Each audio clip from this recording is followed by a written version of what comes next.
Bonjour, je vais vous faire découvrir tous ces animaux disparus qui ont foulé notre Terre, ou peuplé nos océans, ainsi que les scientifiques qui les ont retrouvés et essaient de savoir à quoi ils ressemblaient et pourquoi ils ont disparu. Nous allons découvrir un ancêtre des baleines et des orques, le Cynthiacetus. Vieux de 35 millions d'années et long de 9 mètres, il a peuplé toutes les mers du globe. Son squelette exceptionnel, présenté au Muséum d'histoire naturelle à Paris, a été retrouvé par le paléontologue français Christian de Muison.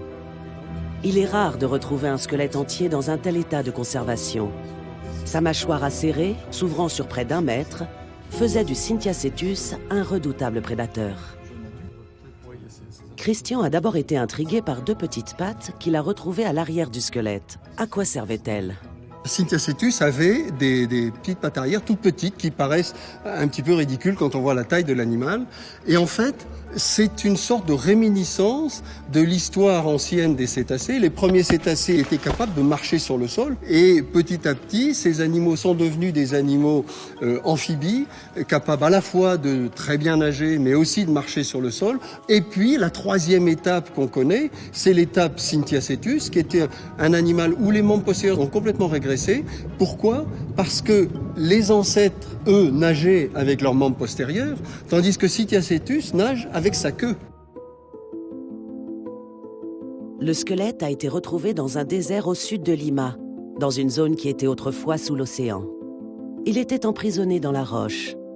Il a fallu plusieurs semaines à Christian et son équipe pour sortir les morceaux du sol et les envoyer sous caisse en France, où les os fossilisés ont été dégagés de la roche. Cette roche était un calcaire très très dur et qu'on ne pouvait pas enlever mécaniquement sans risquer d'abîmer l'os du crâne. Donc on a utilisé pour ça un acide qui pouvait dissoudre ce calcaire sans abîmer l'os. Seulement, il fallait le faire très progressivement parce que l'os est un peu fracturé. L'enlever, le rincer, le sécher et consolider l'ensemble des os du crâne pour maintenir ensemble tous ces petits morceaux. Après, il faut faire tout un soclage métallique pour mettre l'animal dans une position de vie qui correspond à ce qu'on suppose avoir été la réalité. Ce travail, ainsi que l'assemblage du squelette, a constitué un travail colossal qui a pris plusieurs années. Aujourd'hui, il rend bien compte de la férocité de ce carnassier marin. Alors, ces dents antérieures servaient à attraper la proie et à la saisir. Des poissons, comme les thons par exemple, sont extrêmement glissants, n'ont même pas d'écailles, sont très glissants. Ou bien des manchots avec les plumes sont aussi glissants. Avec ces dents extrêmement pointues, ça se plantait dans le corps de la proie et la proie ne pouvait plus partir. Après, l'animal Cynthiacetus amenait la proie vers l'arrière de sa mâchoire et là, vous voyez, ces dents-là fonctionnaient comme des ciseaux et ça permettait de couper les morceaux de l'animal pour pouvoir les ingérer.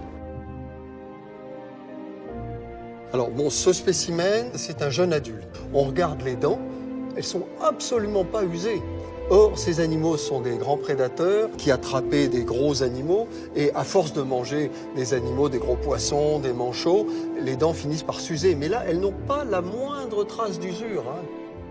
Quand on a dégagé ce spécimen, dans le début de la cage thoracique et dans la partie qui correspond à la gorge, on a trouvé des os d'un thon de très grande taille.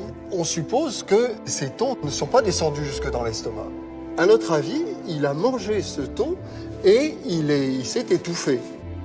Drôle de fin pour ce jeune Cynthiacetus, dont l'appétit était visiblement plus gros que son estomac, et surtout que sa gorge.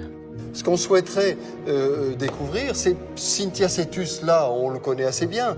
Maintenant, ce qu'on aimerait savoir, c'est comprendre le lien de façon plus précise qui existe entre Cynthiacetus et les cétacés modernes. Comment on peut passer directement de ces basilosauridés à nos cétacés modernes.